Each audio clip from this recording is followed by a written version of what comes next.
Shri K V Saridas, അങ്ങനെ വിളിക്കാത്തയിടത്തേക്ക് നാണമില്ലാതെ വലിഞ്ഞു കയറി ചെല്ലുന്ന ബി.ജെ.പി. നേതാക്കളുടെ പട്ടികയിലുള്ള ആളാണോ ശ്രീ പ്രകാശ് ജാവ്ദേക്കർ, നിങ്ങളുടെ കേന്ദ്ര നേതാവ്, കേരളത്തിന്റെ സംഘടനാ ചുമതലയുള്ള പ്രഭാരി?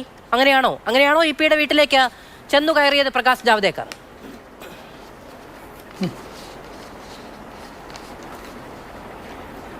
അല്ല മാധു, ഈ സംഭവങ്ങളുടെ മൊത്തം റിസൾട്ട് എന്താ? ഞാൻ ജാവ്ദേക്കർ പോയതിനെക്കുറിച്ച് സൂചിപ്പിക്കാം. എനിക്ക് മറുപടിയുണ്ട്. ഇന്നിപ്പോൾ നമ്മുടെ മുമ്പിലുള്ള ഒരു വലിയ ചിത്രമുണ്ടല്ലോ, അതിൻ്റെ ആകെത്തുക എന്താ? കഴിഞ്ഞ കുറേ വർഷങ്ങളായിട്ട് ബി.ജെ.പിയെ തൊട്ടുകൂടാ, ബി.ജെ.പിയുമായിട്ട് ചേർന്നുകൂടാ, ബി.ജെ.പിയെ തൊട്ടാൽ അയിത്തമാണ് എന്ന് പറഞ്ഞ് നടന്നിരുന്നവരൊക്കെ മനസ്സുകൊണ്ട് ബി.ജെ.പിയോടൊപ്പം ചേരാൻ തയ്യാറാണ് എന്നല്ലേ? അങ്ങനെ അനവധി പേരുണ്ട്, ഞങ്ങൾക്കറിയാം. അനവധി പേര് ഞങ്ങളുമായിട്ട് ചർച്ചകൾ നടത്തിയിട്ടുണ്ട്. ഞങ്ങൾ ആരുടെയും പേരുകൾ പുറത്തു വന്നിട്ടില്ല. ചില സാങ്കേതിക കാരണങ്ങൾ കൊണ്ട് പലരും ഇന്നിപ്പോൾ ബി.ജെ.പിയിലേക്ക് വന്നിട്ടില്ല എന്ന് മാത്രമേ ഉള്ളൂ. അവർക്കൊക്കെ നാളെ ബി.ജെ.പിയിൽ വരേണ്ടി വരും, ബി.ജെ.പിയിലേക്ക് വരും എന്ന് പ്രതീക്ഷിക്കുന്നവരാണ് ഞങ്ങളൊക്കെ. കാരണം അവരുടെയൊക്കെ രാഷ്ട്രീയ ഭാവിയെക്കുറിച്ച് അവർക്ക് നല്ല ധാരണകളുണ്ട്. അക്കൂട്ടത്തിൽ തന്നെയാണ് ഇ.പി. ജയരാജനും എന്ന് വിചാരിക്കുന്ന ഒരാളാണ് ഞാൻ. ഇപ്പം ജയരാജൻ തെരഞ്ഞെടുപ്പ് ദിവസം നടത്തിയ ഒരു പ്രതികരണത്തെക്കുറിച്ച് മാധു സൂചിപ്പിച്ചില്ലേ? മാധു ഒരു കാര്യം ഓർമ്മയുണ്ടാവും. പണ്ട് നെയ്യാറ്റിൻകര ഉപതെരഞ്ഞെടുപ്പ് നടന്ന ദിവസം വി.എസ്. അച്യുതാനന്ദൻ ടി.പിയുടെ വീട്ടിലേക്ക് പോയ കഥ ഓർമ്മയുണ്ടോ? തെരഞ്ഞെടുപ്പിൽ കേരളത്തിലെ നെയ്യാറ്റിൻകര ഉപതെരഞ്ഞെടുപ്പ് ദിവസം, ആ ദിവസം തന്നെ വി.എസ്. എന്തിനാ തെരഞ്ഞെടുത്തേ?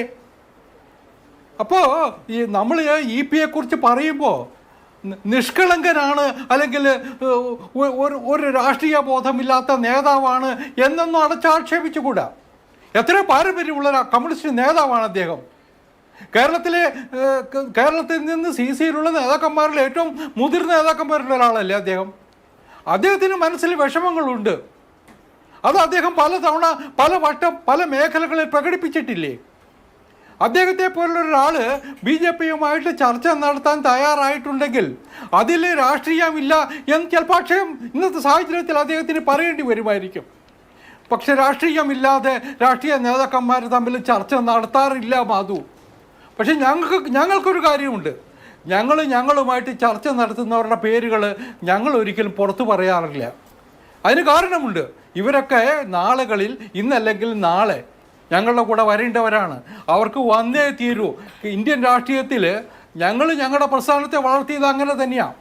അതൊരു കാര്യം കൂടെ ആലോചിച്ച് നോക്കി. 84-ലെ തെരഞ്ഞെടുപ്പ് കഴിയുമ്പോൾ ഞങ്ങൾക്ക് 2 സീറ്റാണ് ഉള്ളത് ലോകസഭയിൽ. അന്ന് ഞങ്ങളുടെ കൂടെ വരാൻ തയ്യാറായ ഏക നേതാവ് ചൗധരി ചരൺ സിംഗാണ്. വാജ്പേയിയും ചരൺ സിംഗും കൂടി ചേർന്ന് അന്ന് രൂപീകരിച്ചാണ് NDA. ചരൺ സിംഗും വാജ്പേയി ചെയർമാനും ചരൺ സിംഗ് വർക്കിംഗ് ചെയർമാനും അഡ്വാനി കൺവീനറുമായിട്ടുള്ള NDA.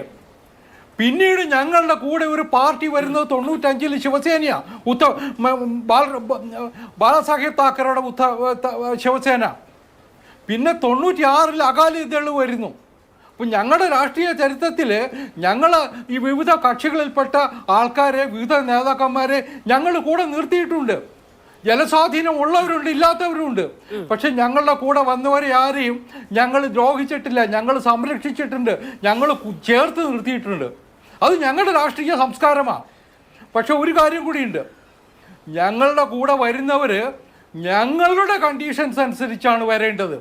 അല്ലാതെ അവർ നിശ്ചയിക്കുന്ന ടേംസ് ആൻഡ് കണ്ടീഷൻസ് അനുസരിച്ച് ഞങ്ങൾ ആരെയും പാർട്ടിയിലേക്ക് എടുക്കാറുമില്ല. അതുകൊണ്ട് വ്യത്യാസം. അതുകൊണ്ടാണ് ഞാൻ പറഞ്ഞത്, ചില കാലഘട്ടത്തിൽ വരാൻ വൈകിട്ടും, ചിലർ വരാൻ വൈകും, ചിലർ വന്നു തുടങ്ങിയിട്ടുണ്ട്. തൊട്ടുകൂടായ്മ ഉണ്ടായിരുന്നു, അയിത്തമുണ്ടായിരുന്നു, ഞങ്ങളെ വേലിക്ക് വടി കൊണ്ട് പോലും തൊട്ടുകൂടാ എന്ന് പ്രസംഗിച്ച് നടന്നവർ ഇന്ന് ചർച്ച ചെയ്യാൻ മാത്രമല്ല, ഞങ്ങൾ വരാം, ഞങ്ങളുടെ ഇന്നത്തെ താവളത്തിൽ സ്ഥിരതയില്ല, ഇത് എത്ര നാൾ മുന്നോട്ട് പോകില്ല എന്ന് വിശ്വസിക്കുന്നവരാണ് ബഹുഭൂരിപക്ഷ പേരും. ആ വസ്തുത കേരളം തിരിച്ചറിയണം. ഈ തെരഞ്ഞെടുപ്പ് ഫലം വരട്ടെ.